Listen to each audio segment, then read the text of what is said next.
Eh oui, les municipales avec la campagne d'Hugo. Nous allons partir. Hugo, vous êtes là, mon cher Hugo? Je suis là, Jean-Jacques. Bonjour à tous. Bonjour, et vous êtes à Roubaix. Pourquoi Roubaix, Hugo? Parce que nous sommes dans le Nord-Pas-de-Calais. Et je suis content d'y être avec vous. Roubaix, c'est considéré, à tort ou à raison, comme la ville la plus pauvre de France. C'est bien cela, Hugo?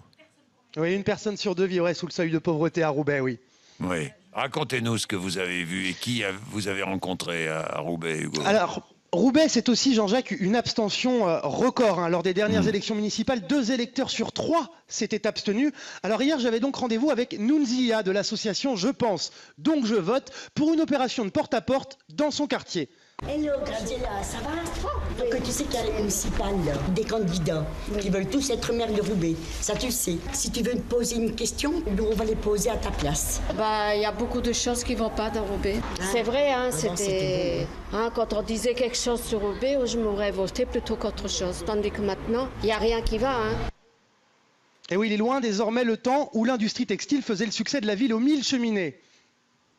Carrément l'opposé, parce qu'avant c'était vivant en Roubaix, donc les commerces, il n'y a plus rien. À partir de 18h30, il n'y a plus rien. C'est mort. Une ville dortoir. Et une ville qui a perdu confiance en ses élus, surtout. La politique, Omar et Mohamed n'y croient plus du tout. Dès que les élections arrivent, ils commencent à regarder les citoyens. On va faire, mais ça change rien, ça change rien. On vote ou pas, c'est toujours la même chansonnette. Je respecte les gens qui votent, mais personnellement, je ne voterai pas. Même pas à blanc. Côté élu, dès qu'il y a l'approche des élections, ils commencent à être bavards envers les citoyens. Et ça, c'est pas du tout de la politique, ça. C'est le mépris total. Le mépris, ce mot je l'ai aussi entendu dans la bouche d'Asdine. Hier après-midi, il manifestait dans son quartier. Ils étaient une cinquantaine, tous locataires de bailleurs sociaux. Depuis plusieurs années, ils font eux-mêmes le ménage dans leur partie commune. Et ils ont beau dénoncer l'insalubrité de leur logement laissé à l'abandon, rien ne bouge. On a été à la mairie, on a vu le service d'hygiène, il n'y a rien. Il y a un manque de respect total. Et là, on est arrivé à un point où c'est plus possible. Abandonné, méprisé, ils ne nous respectent plus. Moi, tout ce que je peux dire, c'est que j'en suis arrivé à un point à me poser des questions, à me dire, est-ce qu'on existe vraiment? On vote pour rien. Si pendant 4 ans, il n'y a rien qui est fait, dans 4 ans, je vote blanc. Ouais, ce serait la première fois pour lui. David, lui, n'a mis que 2 ans pour perdre ses illusions. En 2012, cet architecte de Roubaix avait pourtant créé une association, la BAC, la Brigade d'Action Citoyenne.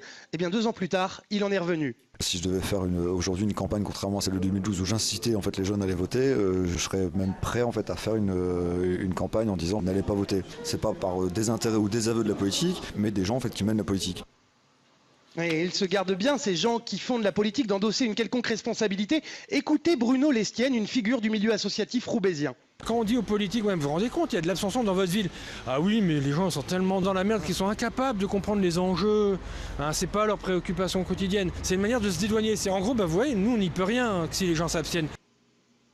Oui, à Roubaix, le mal est donc profond. Il faudra du temps, Jean-Jacques, pour réconcilier les citoyens avec la politique. Voilà, c'est l'illustration même de ce qui se passe. Ce dont on ne parle jamais à Paris. Je vous le dis tout de suite, dans le 8e arrondissement. On ne soupçonne pas une seconde ce qui peut se passer à Roubaix. Vous voyez que c'est clair.